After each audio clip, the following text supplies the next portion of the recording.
Iran एक ऐसा देश है जिसमें कई विरोधाभास हैं।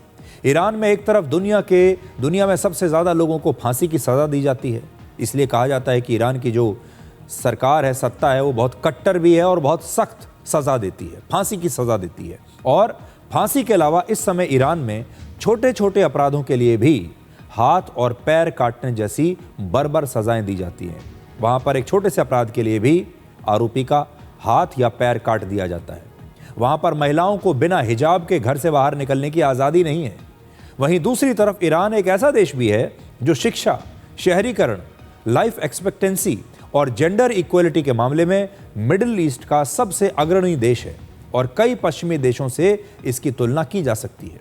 ईरान मिडिल ईस्ट के सबसे युवा देशों में एक है, इसलिए इस समय हो रहे विरोध प्रदर्शनों का नेतृत्व भी वहां के युवा ही कर रहे हैं।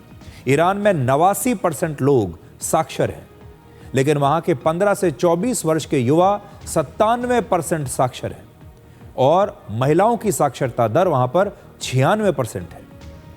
वर्ष 2025 में ईरान की नेशनल यूनिवर्सिटीज में एडमिशन के लिए 63% महिलाओं और सिर्फ 37% पुरुषों ने एंट्रेंस एग्जाम दिया था।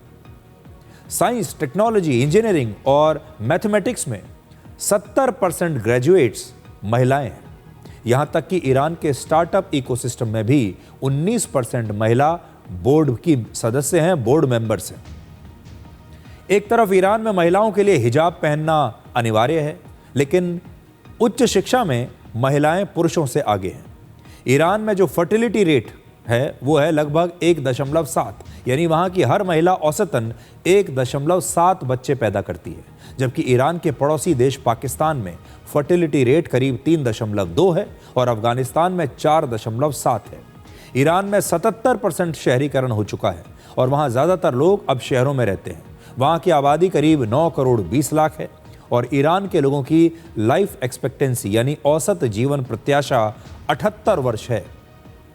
यानी ईरान का युवा पढ़ा लिखा है, वो शहरों में रहता है, महत्वाकांक्षी है और लंबे समय तक जीता है। लेकिन वहाँ की कट्टरपंथी सरकार इन युवाओं की महत्वाकांक्षाओं को अब पूरा नहीं कर पा रही। ईरान का क्षेत्रफल करीब 16.5 लाख वर्ग किलोमीटर है और इस हिसाब से यह मिडिल ईस्ट का दूसरा और पूरी दुनिया का 17वां सबसे बड़ा देश है। ईरान के पास दुनिया का तीसरा सबसे बड़ा तेल भंडार है और दूसरा दुनिया का सबसे बड़ा गैस भंडार है।